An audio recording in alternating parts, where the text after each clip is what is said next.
ትዝ ነበረኝ እርሶ ከመጡ በኋላ ግን ሙሉ ሚሞሪ እርሶ ብቻው ነው ወይ ጉድ እንዴት ያለው ጉደኛ ነህ አሲር ፋየው አሁን እንዴት ነው ህመሙ ቀለል አለሎት እኔ ነው ለመሆኑ ያናገረኝ አዎ ፋዘር ሚለው ነው ፋያው ብሎ የሚያቆላምጡት ደህና ነኝ ይመስገነው ጆሮ እኮ ሊደይሙ ነው ሲለኝ ለሌላ ይረከሙ መስሎኝ ነበር አንተ ተምቹ ምንድነው የምታወራው ያማል ጭንቅላት ያማል እንዴ ተረስ እባክህ እኔ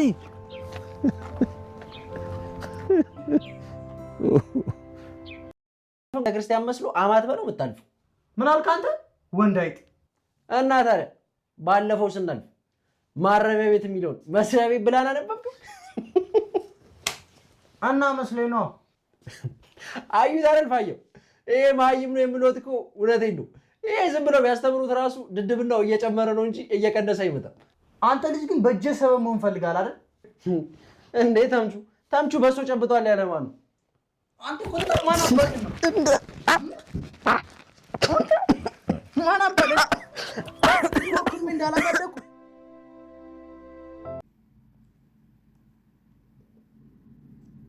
ሰላም ጤና ይስጥልን ውድና የተከበራችሁ የመሲ ቻናል ቤተሰቦች በያላችሁበት ሰላማችሁ ይብዛ። ኖላዊ ድራማ ክፍል 34ን ይዘንላችሁ መተናን። እንግዲህ ተወዳጁ ኖላዊ ድራማ ክፍል 34 ላይ ደርሷል። የዛሬው ክፍል የሚጀምረው እንግዲህ ያሲርና ጓደኛው በጧቱ ተገናኝተዋል። እንግዲህ ራትም ስላልበሉ በጧቱ እርቧቸው እንግዲህ ምን እንደሚያረጉ መፍትሄ እየፈለጉ ነበረ። ስለ ራባቸው ምን እናርግ እያሉ እያሰቡ ነበር። ጓደኛው በቃ በቅርብ ያለን አማራጭ መስረቅ ነው፣ ስለዚህ ሰርቀን እንብላለው። ያሲር በጣም ተናዶ ነው የተናገረው። ያው ለውጥ በጣም በአጭር ጊዜ እንግዲህ ከአባባ ኖላዊ ጋር እየዋለ ያሲር ለውጥ አምጥቷልና በጭራሽ ድጋሚ እንደዚህ እንዳትል ሁለተኛ እንኳን እኔ ልስረቅ ይቅርና አንተ ራሱ እንዳሰርቅ ብሎ ተቆጣው። ምክንያቱም አባባ ኖላዊ ሁለተኛ እንዳሰርቅ ብሎ ስላስጠነቀቁት ሰረቀ ማለት ዞሮ የሚጋጨው ከአባባ ኖላዊ ጋር ነው። እና እሳቸው ደግሞ በጣም ነው የቻሉበት። በአጭር ጊዜ ውስጥ ነው የቀየሩት። መጀመሪያ ፍቅር ነው የሰጡት በጣም ስለሚወዳቸው ቢፈልግ እንኳን እሳቸውን ላለማጣት ሲል ላለመጣላት ከሳቸው ግን ምንም ነገር ማድረግ አይፈልግም። እና ድጋሚ እንስረቅ እንዳትለኝ ብሎ ተናዶ ጥሎት ሄደ። እየሄደ ያለ እንግዲህ ሀኒቾን ከመንገድ አገኛትና ወደ ስራ እየሄደች ነበር። ሀኒቾ ወዴት ነው ሲላት ወደ ስራ አለችው። እሱም ወደ አባባ ኖላዊ በጠዋት እየሄደ ነበረ። ሀኒቾም ጥለው ወደ ስራ ሄደች። ስራም ሄዳ ቤት ውስጥ ምናሴ ብቻ ነው የነበረው። ምክንያቱም ወይዘሮ ሜላት ድሮ የነበረችበት ቤት ማለት ነው ጎረቤቷ አርፈው ጓደኛዋ ደውላ ለቅሶ እንደደም መድረስ ከፈለገች አርፈዋል አለች እና እሺ እንገናኛለን ብላ በሳ ምክንያት ከቤት ስላልነበረች ሀኒን ምናሴን ብቻ ነው ያገኘችው። ማታ ላይ ሳታጣጥፍ ያስቀመጠችው ልብስ ስለነበረ እሱን ለማጣጠፍ ስትመጣ እንግዲህ ወይዘሮ ሜላት አጣጥፋ አስቀምጠዋለች። ወይ አስቸገርኳት እያለች በጣም ተጨናንቃ ነበር። እንደውም ኧረ ችግር የለውም እኛ ብናግዝሽ አንዳንዴ ምን ችግር አለው አላት ምናሴ በጣም የትልቅ ትንሽ ነው የምር ምስል ያለ ደስ የሚል ልጅ ነው። እናም ወይዘሮ ሜላትም ወደ ድሮ ሰፈሯ ሄዳ እንግዲህ ከቀብር መልስ ከለቅሶ መልስ ከጓደኛዋ ጋር ወደ ቤት እንሂድ አለቻት። በዛው መንገድ ላይ ሲመጡ እንግዲህ ድሮ ቤቷን አይታ ተገረመች። ያው ድሮ ደሃ ነበሩ እና አሁን ግን በርካሽ በሰፈር ወሬ ምክንያት ነው ቤቷን ሽጣ ሌላ ቦታ የቀየረችውና ሀብታም ሲሆኑ በቃ ድሮ ደሃ የነበሩ ሰዎች እንዴት አሁን ሀብታም ሆኑ፣ ስለዚህ አስመትተው ነው ብለው ብዙ ጊዜ ያስወሩባታል መሰለኝና በዛ ምክንያት ነው ሰፈሩን የለቀቀችውና አዲስ ቤት ተሰርቶ በጣም ሲያምርበት ያኔ በርካሽ ሽጠሽ ምናምን እያለቻት ነበር ጓደኛዋን ይዛ መጣች። እና ጓደኛዋ ግን በጣም መጥፎ ሰው ናት ስትታይ። በመኪናዋ ትቀናለች፣ በቤቷ ትቀናለች፣ በእያንዳንዱ ሶፋ ደግሞ ጭራሽ በመኝታ ቤቷ አዛኝ ገባች ልብሷ ልታሳየኝ እያለች በእያንዳንዷ በሰራተኛዋ በልጆቿ በሁሉም ነገር ነው የምትቀነው። ምክንያቱም የላትም አብሮ አደግ ጓደኛ ናት። ያኔ ችግረኛ እያሉ ጊዜ በችግራቸው ብድር ትጠይቃት ነበረ፣ ከጎኗ ነበረች እና ያንን ውለታ ስላልረሳች ነው ወይዘሮ ሜላትም አሁን ላይ እየተንከባከበቻት ያለችው። ጭራሽ የምትወጂውን ገንፎ ካልሰራው ብላ ምግብ አብልታ ደግሞ ድጋሚ ገንፎ ሰርታ ትንከባከባታለች ቤቷ መጥታ። እሷ ግን እያንዳንዷ በሆዷ እያጉረመረመች ክፉ ቃል ትናገራለች እና አንዳንዴ ከምቀኛ ይሰውረን ነው የሚባለው። እናም ያሲርና ጓደኛው ድጋሚ ተገናኙና ይቅርታ ወንድሜ ስላስቀየምኩህ አለው። እናም ችግር የለውም የሚመችህ ያራድዬ እኔ ይቅርታ አድርጌልሃለሁ ችግር የለውም አለው። እና አሁን ጓደኛውም ያና ቁጭ ብሎ ሲጋራ እያጨሰ እያለ ጓደኛው ሲጋራ እያጨሰ እሱ ደግሞ ሊያካፍለው ሲፈልግ ሊያሲር አይፈልግም።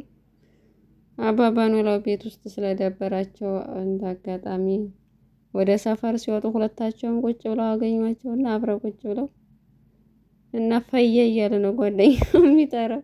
አባባ ነው ፋዘር ለማለት ፈየ እያለ ነው የሚጠራው።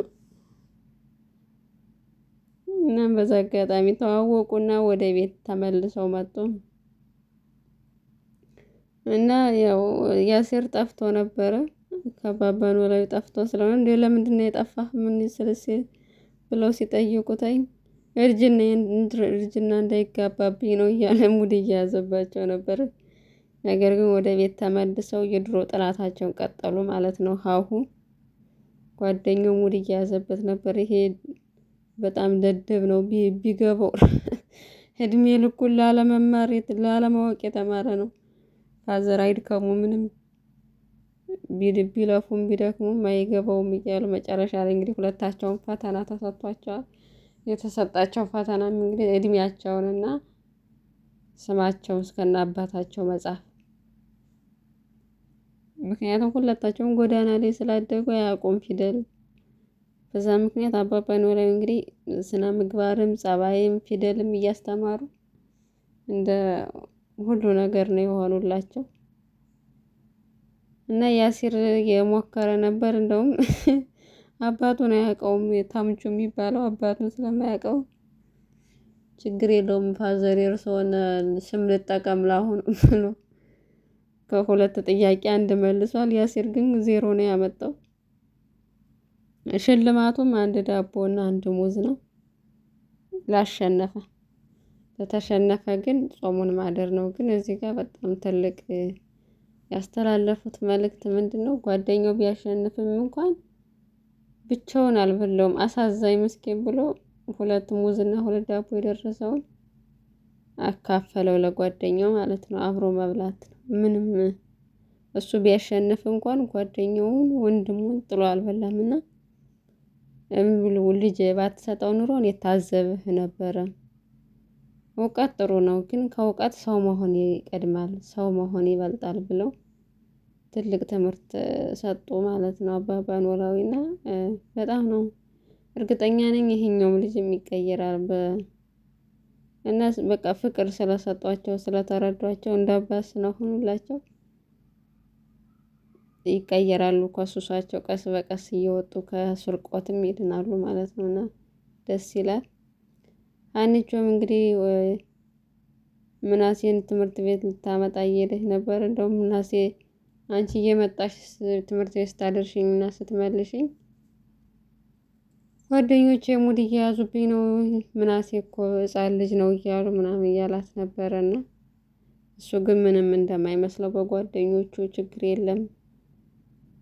ከዚህ በፊት 2 አመት ታሞ በዛ ምክንያት ትምህርቱ እንዳቋረጠ እና ጓደኞቹ 2 አመት እንደሚበልጡት ነገር ግን እነሱን እያየው በረታለሁ እንጂ ጭራሽ እኔ ምንም አይሰማኝም ብሎ በዛውም እንደ ሀኒና በረታት ማለት ነው። ጎበዝ ልጅ ነው ምናሴ። እንግዲህ በመጨረሻም አባባ ኖላዊ በጣም ተጨንቀዋል በሀኒ ምክንያት።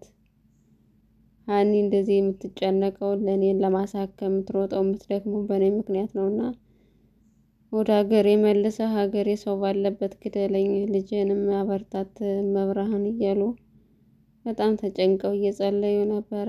ቀጣዩን ክፍል እንግዲህ ይዘንላችሁ እስከምንመጣ ድረስ ቪዲዮን ሼር፣ ላይክ እያደረጋችሁ አበረታቱን። እናመሰግናለን ስለምትከታተሉን። በያላችሁበት ሰላም እግዚአብሔር ይብዛላችሁ።